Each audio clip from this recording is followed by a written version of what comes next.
Bienvenue aux rencontres archéologiques de la Narbonnaise, 10e édition. Nous recevons Christophe Héral. Vous êtes membre du jury musique. C'est un nouveau prix qui est attribué cette année, un prix nouveau sur la musique dans les films. Voilà. Alors vous êtes compositeur pour le cinéma, pour des jeux vidéo aussi. Hein. Donc l'importance de la musique, hein, elle n'a pas toujours été très importante. Hein.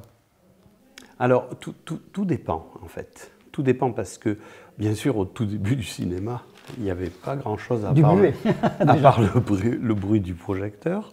Mais je pense que dans la salle, ça devait être déjà un niveau sonore assez élevé. En Italie, ça le reste. Hein. Voilà, c'est ça. Ça rigolait, ça criait, ça fricotait, ça faisait... Voilà. Une salle de cinéma, ce n'était pas que simplement un endroit religieux où on doit lever la tête pour regarder un film. C'était quelquefois un peu le foutoir. Mais on a vu que dramatiquement, c'était intéressant de rajouter peut-être des choses que l'image n'arrive pas à dire. Et c'est là qu'intervient peut-être la musique de film. Alors au début, le piano, quoi, un pianiste sur scène, voilà.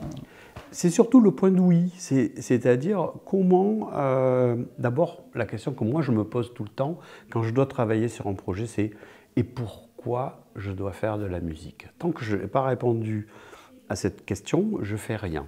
Il me faut répondre déjà, il a besoin de quoi ce film? Il a besoin de moi ou il a besoin de personne? Est-ce qu'il est autonome? Est-ce qu'on peut tellement envisager un film sans musique que il n'en a pas besoin, le film. Et parfois, c'est comme si on avait une palette. Le peintre se retrouve avec une palette, et puis il y a quelqu'un qui lui donne des couleurs qu'il ne connaissait pas. Et le peintre peut très bien se trouver gêné parce que c'est quelque chose qu'il ne maîtrise pas. Il faut qu'il délègue et qu'il ait confiance envers le compositeur pour déléguer une sorte d'abandon en fait, de pouvoir de l'auteur. Apporter une émotion en plus, disons, ça, qui rejoigne quand même le projet initial, quoi, parce que c'est ça. Il ne faut pas que la musique... Ouais, si il raconte la même histoire, ça ne sert à rien, c'est de la redondance. Hein, voilà. Donc il faut que le compositeur arrive à trouver une place dans la narration. D'accord. Alors, quels sont les instruments, quand on est compositeur, quels sont les instruments qu'on utilise, les outils? Alors, les outils, il y a d'abord le cerveau. C'est étonnant, mais c'est d'abord, ça commence par ça. D'abord le musicien pur. Après, moi, tout me fait bonheur. Actuellement, je travaille sur un projet qui est très proche d'ailleurs, finalement, de certains documentaires que j'ai pu voir pour attribuer le prix. Je travaille avec des cailloux, avec des pierres, et c'est extraordinaire tout le travail qu'on peut faire sur la pierre, donc fabriquer des sortes de lithophones. Ça existait au Japon, j'en ai rencontré au Japon. Ils utilisent ça, enfin ils mettent des micros sur des espèces de mégalithes, ils arrivent à retirer des sons. Il y en a en Azerbaïdjan, il y a des choses comme ça, des gros cailloux, puis on tape, ça fait un son ridicule, et c'est absolument génial.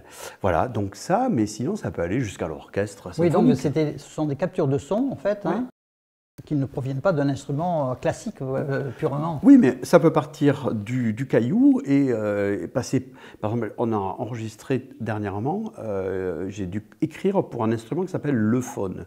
Le phone, c'est comme un orgue de verre. Bah, c'est magnifique.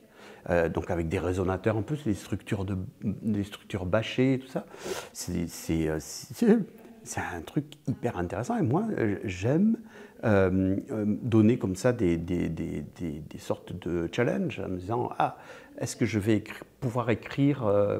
J'ai écrit dernièrement la musique pour un film népalais, donc il s'agissait de se nourrir de la musique indienne et népalaise.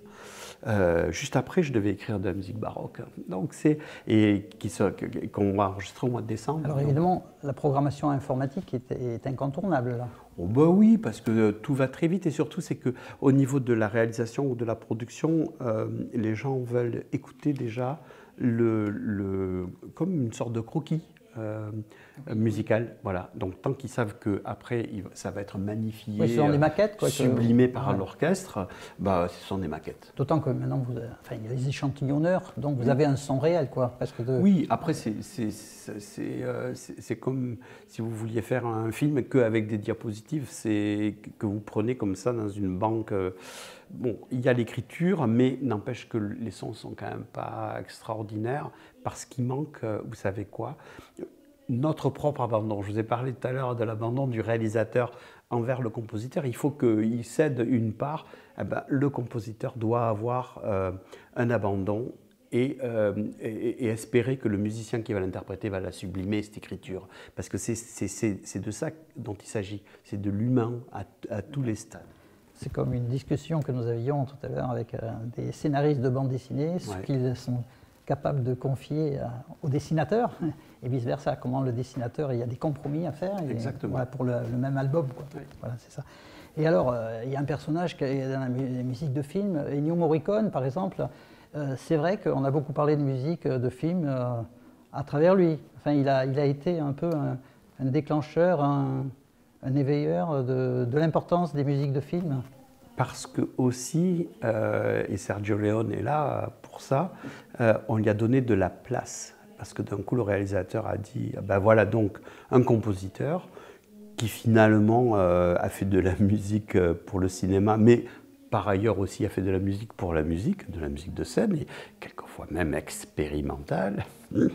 Et puis d'un coup, bah, y a un réalisateur qui lui a dit, bah, tiens, je te laisse de la place. Et bien évidemment, à ce moment-là, tout le monde écoutait la musique, puisqu'il n'y a que ça à écouter. Pas de dialogue, pas de son, de la musique. Alors, dans la musique de film, les musiques de film, donc, il y a la part composition, c'est votre cœur de métier. Et en fait, dans un film, il peut y avoir aussi des musiques qui ont déjà été enregistrées. Par exemple, dans le dernier film sur Simone Veil, par exemple, on entend des thèmes de jazz à un moment donné. Mais ça, c'est parce que c'est un film historique aussi, sur sa vie, mais voilà, qui renvoie à une époque. Et donc, le jazz sonne, on entend... Bah, le plus bel exemple, c'est l'Adagietto de Mahler dans Mort à Venise. Est-ce que c'est une musique de scène ou c'est une musique de film? La question, elle est là. La question, c'est une musique, et c'est de la musique. Très bien, merci Christophe Hérald, donc, et bonne soirée donc, pour la remise des prix. Merci.